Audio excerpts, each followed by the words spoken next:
শুভাগত, সেই যে তুই আকাশের তারা হয়ে গেলি, তারপর কতটা দিন, মাস, বছর তোদের ওদিকটাতে আর যাওয়া হয়নি।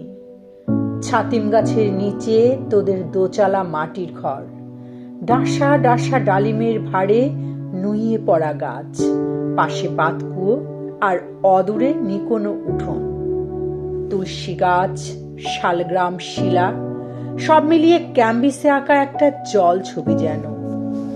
এমনকি মাসিমার বানানো নাড়ুর লোভেও ওদিকটাতে যাওয়া হয়নি। শুনেছি ঘোলাটে দৃষ্টি মেলে তিনি আজও দুর্গাপুজোর সময় চণ্ডী পাঠ করেন। চোখে শ্যাওলার মতো জমে থাকা ছানি কাটা হয়নি আজও। শুভাগত, মনে পড়ে পুজোর ছুটিতে আমরা দশহরার মেলাতে যেতাম।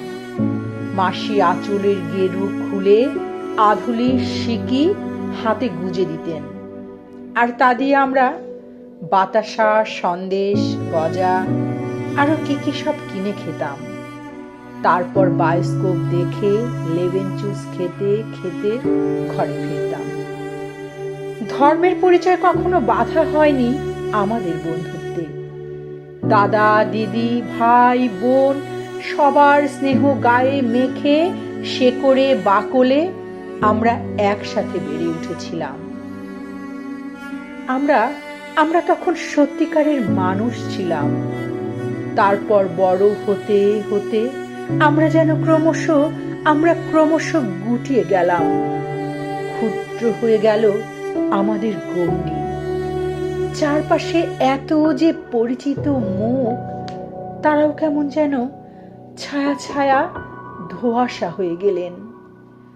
আমরা তাদের স্পর্শ করি ঠিকই, কিন্তু নাগাল পাই না। সেই যে আমাদের ছোটবেলা, সম্প্রীতির অটুট বন্ধন, মাসির হাতে নাড়ু, বায়োস্কোপ, বিকেল, লেবেন জুস, সন্ধ্যা, সব স্মৃতি কেমন পানসে ফিকে হয়ে গেল।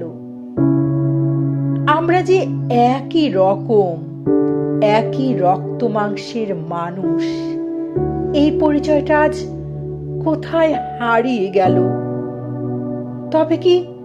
তবে কি ধর্মের পরিচয়টাই আজ বড় হয়ে গেল? শুভাগত, মরে গিয়ে তুই বরং ভালোই আছিস। তোকে দেখতে হলো না কি করে আমরা বড় হতে হতে একসময় নিজের ছায়ার কাছেই ছোট হয়ে গেলাম।